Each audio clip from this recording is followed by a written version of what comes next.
안녕하세요. 우아한 김은혜 약사입니다. 항암을 하게 되면 항상 따라오는 것이 부작용인데 그 부작용은 어떤 것이 있으며 또 대처법들을 알려드리겠습니다. 오늘 이제 첫 번째 부작용, 골수 기능 저하가 대표적인데요. 보통 이 골수 기능 저하를 나타내는 이 세포독성 항암제 주기는 2주 주기나 3주 주기 혹은 4주 주기, 이렇게 약 종류에 따라 사이클이 다른데요. 보통 둘째 주에서 백혈구 수치가 저하가 됩니다. 항암제를 맞은 지 7일에서 10일째에 백혈구 수치가 뚝 떨어지죠. 그래서 골수에서 혈액세포를 만드는데 백혈구가 감소가 되면 감염의 우려가 있게 되고요. 그래서 가글을 하는 것이 중요한데 주겸가글도 도움이 됩니다. 골수가 떨어지지 않기 위해서 여러분들 소고기보다는 달걀, 1등급 달걀을 섭취하시는 것을 권해드릴게요. 자, 두 번째, 출혈 위험이 있는데요. 혈액 검사에서 관찰해야 될 거, 혈소판 수치가 100 이하로 떨어지는 경우가 생기게 됩니다. 이럴 때는 부드러운 칫솔을 사용하는 것이 포인트인데요. 그리고 혈소판 수치가 떨어지지 않도록 보충제를 꼭 복용하셔야 돼요. 그리고 식단에서 버섯류도 많이 드시는 게 좋아요. 부작용 세 번째, 오심구토가 정말 심해지죠. 자, 3에서 5일 정도 지속될 수가 있고요. 사람마다 다 다릅니다. 그리고 요즘은 처방약이 잘 나옵니다. 그래서 여기다 붙이는 패치를 주실 거예요. 패치도 주시고 먹는 약도 주시고. 저는 이 오심구토가 좀 심했기 때문에 항암 당일날은 저는 웬만하면 그냥 아침을 빈속으로 갔어요. 너무 어지럽고 울렁거리기 때문에. 그래서 이런 시기에는 무조건 따뜻한 국이나 죽, 현미 누룽지로 이 며칠 힘든 시간을 잘 견디는 것이 포인트입니다. 그리고 오심구토를 진정하는 데 도움이 되는 거는 레몬즙 있죠? 레몬 하나를 스키저로 짜서 물에 희석을 해가지고 꿀 조금 타서 이렇게 마시는 거예요. 그러면 조금 진정이 되고, 겨울이면 생강차를 조금 마시는 것도 도움이 되겠습니다. 그리고 항암약이 누적되면 2차, 또 3차 이렇게 되면 이 정상세포, 빠르게 자라는 구강 내 세포에 손상이 오기 시작해서 구내염이 생기기 시작을 해요. 이때는 정말 아주 최대한 부드러운 유아용 칫솔을 준비하셔야 되고, 정말 염증이 너무 심할 때는 거즈를 이용해서 양치를 할 수가 있고요. 치약은 무조건 저자극용 치약으로 바꿉니다. 또 이럴 때 미리미리 복용하는 거, 프로폴리스 뿌리는 것도 좋고, 또 먹는 프로폴리스, 씹어서 먹을 수 있는 프로폴리스 정이 굉장히 도움이 됩니다.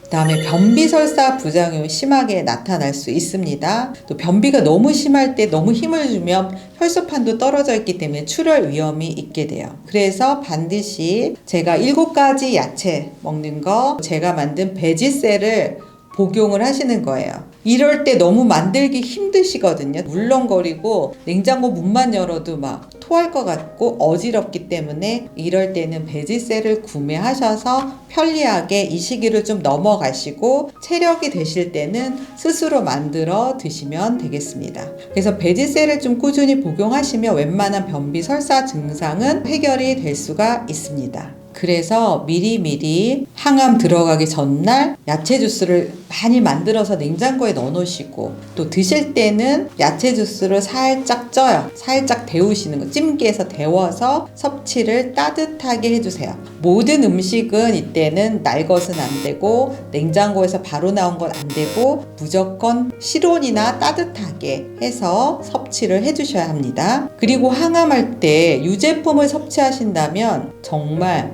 견디기 힘든 가스가 차면서 냄새가 지독한 방귀가 계속되실 거예요. 그리고 여러분, 설사가 컨트롤이 안 된다면 견디지 마시고 약국에 가시면 로페라마이드를 구입하실 수가 있어요. 이것을 구입해서 하루에 1알, 2알, 3알 정도까지 설사의 정도에 따라 조정해서 복용하시면 금방 잡히고요. 그 다음 마약성 진통제를 복용하면 변비가 정말 더 심해집니다.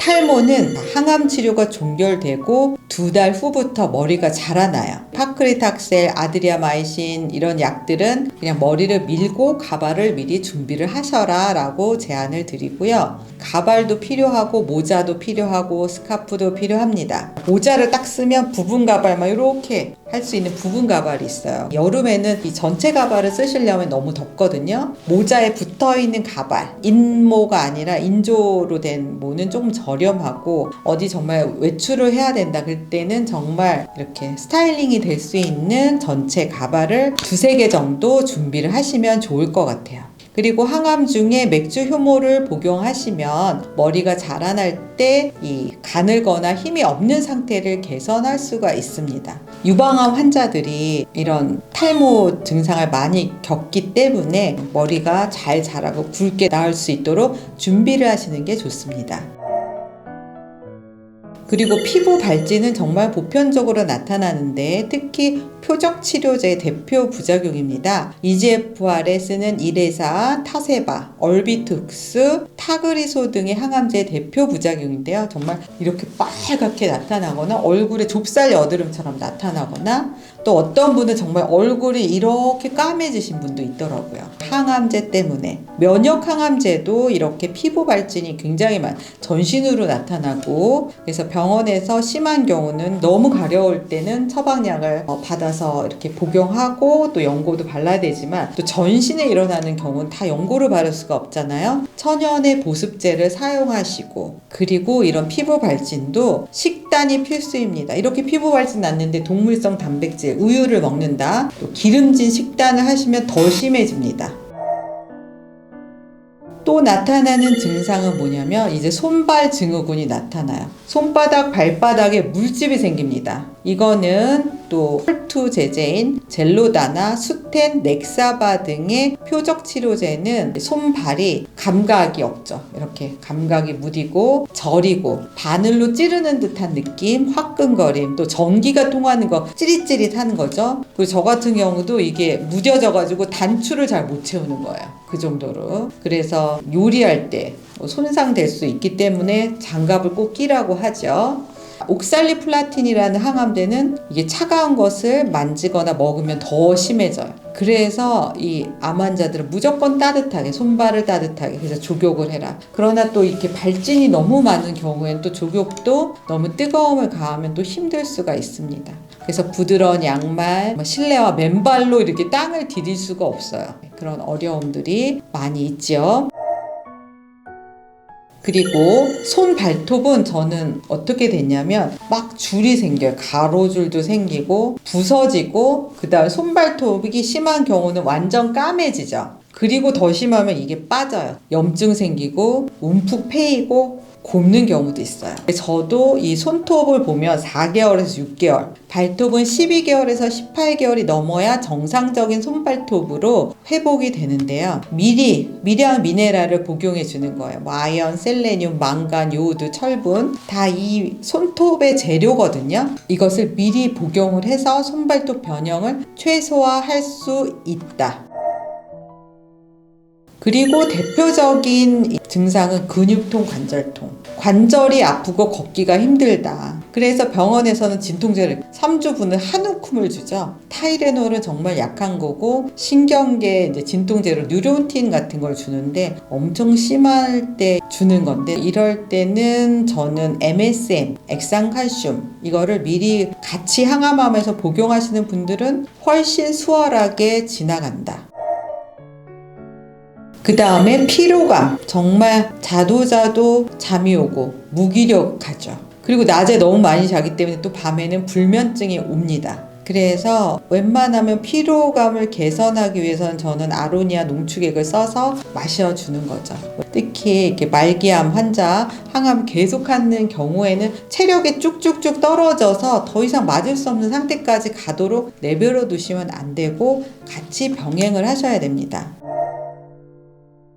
그리고 혈액 수치의 변화도 있는데요. 당연히 백혈구, 적혈구, 헤모글로빈, 혈소판, 호중구, 임파구는 쭉 떨어집니다. 이런 수치들은 떨어지는 수치고 그럼 올라가는 수치는 뭐냐? 간 수치가 올라가고 그 다음에 신장 수치는 올라가거나 저하됩니다. 그래서 간과 신장 수치의 변화를 관찰하셔야 되고요. 백혈구 수치도 당연히 관찰하셔야 됩니다. 그래서 당연히 떨어지거나 올라가는 수치들이 항암을 하면 나타나요. 그래서 여러분들이 혈액 수치도 관찰하는 법을 배우셔야 합니다. 저의 전 동영상에 혈액 수치 보는 법 올라가 있으니까 참고로 해두세요.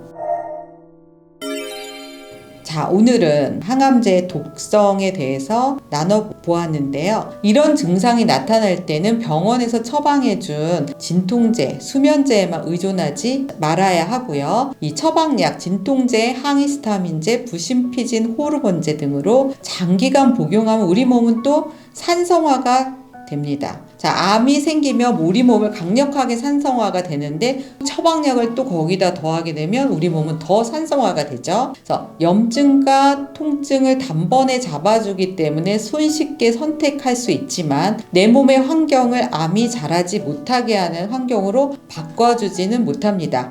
근본적인 방법이 아니라는 것이죠. 그래서 제가 제안 드리는 것은 다양한 종류의 야채 섭취, 지속적인 운동과 충분한 물 마시기, 또 주겸 요법을 실천하시고 여기에 전문가의 도움을 받아서 적절한 보충제를 병행하신다면 부작용은 경감하고 항암의 치료 효율은 완전히 높여줄 수 있다고 말씀드리겠습니다. 자, 오늘 내용이 도움이 되셨다면 좋아요, 구독, 알림 설정 부탁드리겠습니다. 감사합니다.